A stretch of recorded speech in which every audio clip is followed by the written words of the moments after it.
हम चू को डिटेन हॉल रूम में घुसते हुए देख सकते हैं जहां पर कैदियों को रखा जाता है। चू यह देखकर शॉक हो जाती है कि वहां पर सभी गार्ड मरे पड़े होते हैं। वे भागकर जेल में देखती है कि हैन की मां वहां से गायब है।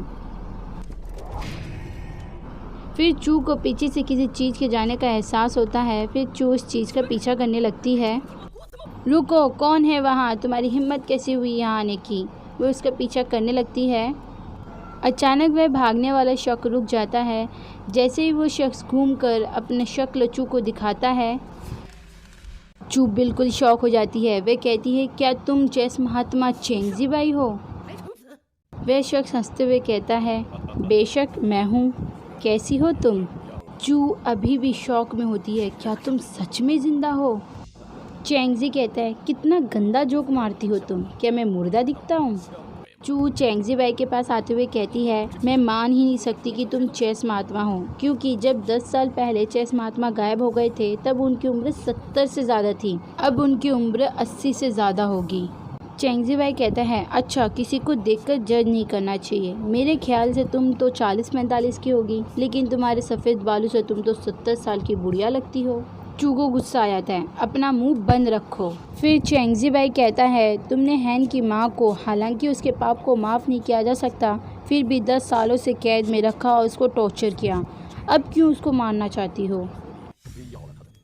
चू को उसकी बातों पे गुस्सा आने लगता है। वह हैन की माँ 40 साल की लगती है और मैं 70 साल की बुढ़िया लगती हूँ। उसके चक्कर में मेरा बच्चा मर गया। मेरे पति ने मुझे धोखा दिया। मैं उसे ज़िंदा कैसे छोड़ सकती हूँ? उसे इसका बदला अपने मौत से चुकाना होगा।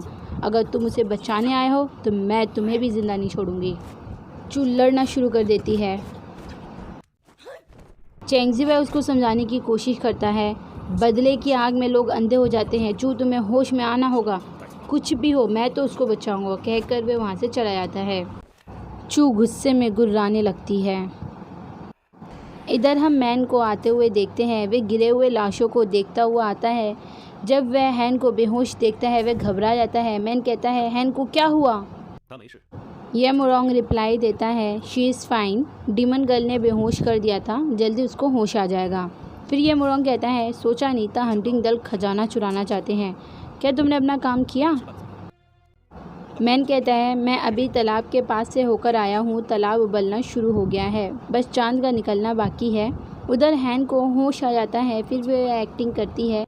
यह मोरोंग कहता है, हैन को अभी दवाई खिलाना बाकी है। मैन ये सुनकर शॉक हो जाता है। यह मोरोंग वे सारी घटना बता देता है, कैसे हैन ने दवाई खिलाकर उसकी जान बचाई थी। मैन कहता है, अब तो बस सिक्यू के पास ही दवा है। यह मोरोंग कहता है, हमें उसे जल्दी ही छीन लेना होगा। फिर मैन कहता है, सिक्यू बहुत ज़्यादा ताकतवर है। अगर हम सिक्यू और मोडुगो को फाइट करवा कर उनकी ताकत का अंदाज़ा करेंगे, तब तक मुझे डर है कि पूर्णिमा का चांद हमसे मिस ना हो जाए।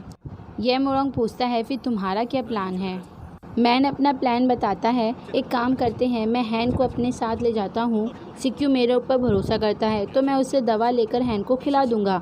हैन अपने ब्लड से चांद को बुलाएगी। इसके बाद मैं सिक्यू का काम तमाम कर दूंगा।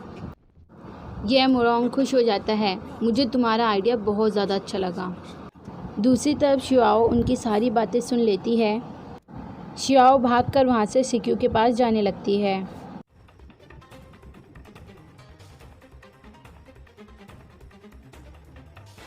इधर सिक्यू उन लोगों का इंतज़ार कर रहा होता है।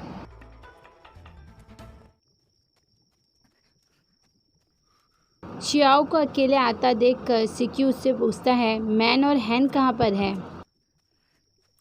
शियाओ फुल गुस्से में, मेरी बात ध्यान से सुनो। तुम कभी भी मैन फेंगलू पर विश्वास नहीं करोगे। सिक्यू हाथ को झटकते हुए कहता है, तुम फिर शुरू हो गई। शियाओ गुस्से में कहती है, बंदर कहीं के, वो मैन और ये मोरोंग दोनों मिले हुए हैं। मैं अपने आँखों से और कानों से सुनकर और देख कर आई हूँ। मेरी बात पर तब भरोसा करोगे जब वे तुम्हें मार देंगे। सिक्यू कहता है, इम्पॉसिबल, मैन धोखेबाज नहीं है। शियाओ कहती है, ठीक है, मत करो भरोसा, यहाँ रुको और अपनी मौत का इंतज़ार करो।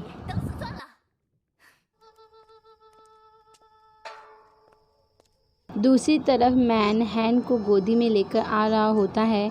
हैन कहती है, मुझे नीचे उतारो।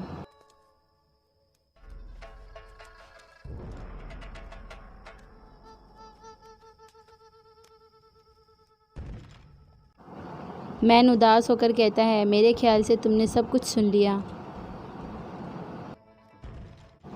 तुम मुझे गलत इंसान समझ रही होगी। फिर मैन को सीने में पेन होने लगता है। हैन एकदम मासूमियत के साथ कहती है, क्या तुम मुझे सच बता सकते हो?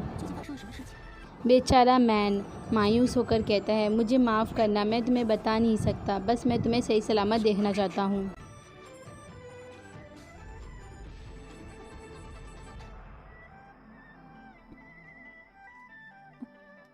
हैन बड़े प्यार और विश्वास के साथ कहती है, तुम चाहे बताओ या ना बताओ, मैं तुम पर विश्वास करती हूँ।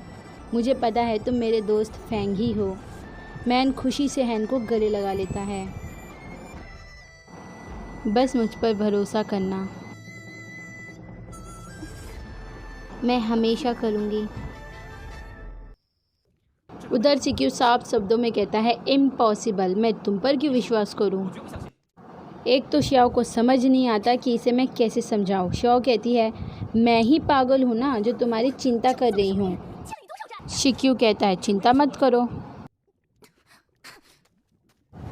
फिर हम मैन और हैन को आते हुए देखते हैं। जैसे ही सिक्यू उनसे मिलने जाता है तभी श्याओ सिक्यू को हटाकर चाकू को लेकर मैन के गले में रख देती है। कहती है, मैंने तुम्हारी बातें सुन ली, मेरे साथ होशियारी मत करना। यहीं पर एपिसोड का होता है दी एंड।